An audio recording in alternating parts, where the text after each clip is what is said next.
نبينا وحبيبنا محمد وعلى آله وصحبه أجمعين وبعد قال الله سبحانه وتعالى يا أيها الذين آمنوا ادخلوا في السلم كافة ولا تتبعوا خطوات الشيطان إنه لكم عدو مبين۔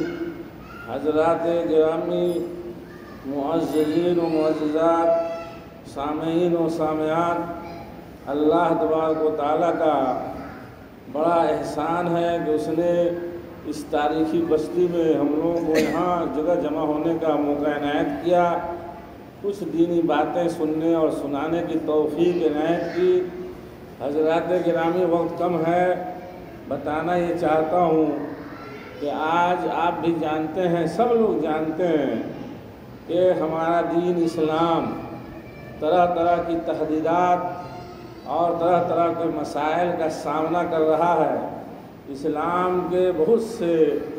داخلی اور خارجی دشمن ہیں، اور جتنا خطرہ اسلام کو خارجی دشمنوں سے نہیں ہے، اس سے کہیں زیادہ شدید خطرہ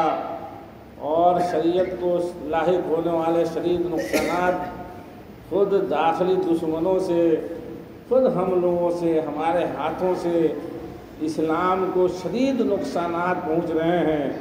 اسلام کی شبیہ خراب ہو رہی ہے، اس کی تصویر خراب ہو رہی ہے، ہمارے جو اعمال ہیں، تصوفات ہیں،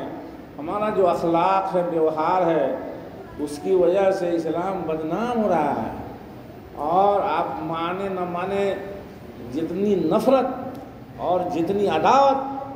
مسلمانوں کو خود اسلام سے ہے، آپ بتائیں اتنی عداوت کسی کو بھی نہیں ہے۔ کسی ملک میں کہیں سننے میں آتا ہے کہ یہاں پہ قرآن کریم کی بے حرمتی ہو گئی، یہاں پہ نبی اکرم صلی اللہ علیہ وسلم کا مجسمہ بنایا، ان کی بے حرمتی ہو گئی، لیکن ہمارے گھروں میں خود قرآن کریم کی کتنی عزت ہوتی ہے، عملاً اور عمل کے لحاظ سے، اور قرآن کے ساتھ جو سلوک ہے اس کے لحاظ سے ہم قرآن کریم کی کتنی تعظیم کرتے ہیں۔ اپنے ایام میں، اب 24 گھنٹہ میں ہم اسلام کے کتنے احکامات کو مانتے ہیں اور کتنے احکامات کی خلاف ورزی کرتے ہیں۔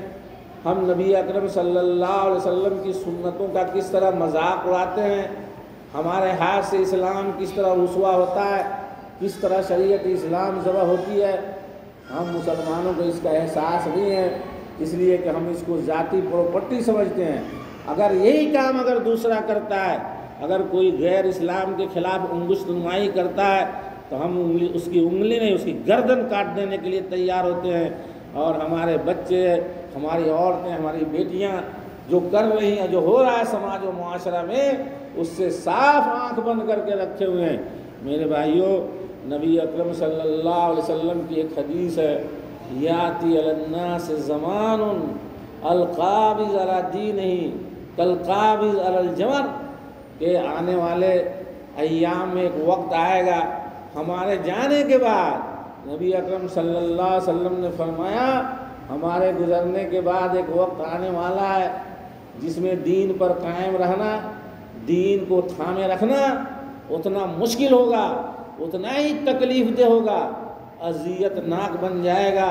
جتنا ہاتھ میں انگارے کو پکڑ کر کے رکھنا ہوتا ہے، ہاتھ میں آگ کو پکڑ کر کے رکھنا جتنا اذیت ناک عمل ہے، اسی طرح مسلمانوں کے لیے اسلام پر عمل کرنا اسی طرح اذیت ناک اور تکلیف دہ ہو جائے۔ آپ بتائیے،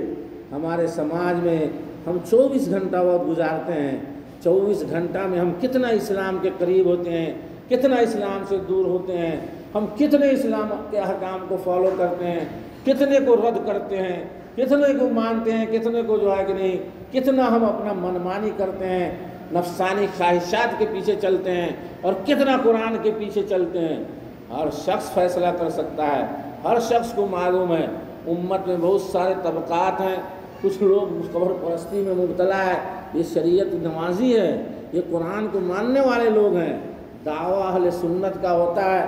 اور وہ قبر پرستی کرتے ہیں جو لعنت والا عمل ہے۔ یہ قبر پرستی معمولی عمل نہیں ہے، اللہ کے نبی نے اس پر لعنت بھیجا ہے. جس قوم پر اللہ کے نبی نے لعنت بھیجی ہو، جس عمل کے کرنے والے پر اللہ کے نبی نے لعنت بھیجی ہو، اس کو عزت دنیا میں ملے گی، اس کو اللہ تبارک و تعالیٰ دنیا میں مقام عنایت کرے گا. اللہ کے رسول صلی اللہ علیہ وسلم نے فرمایا لعن اللہ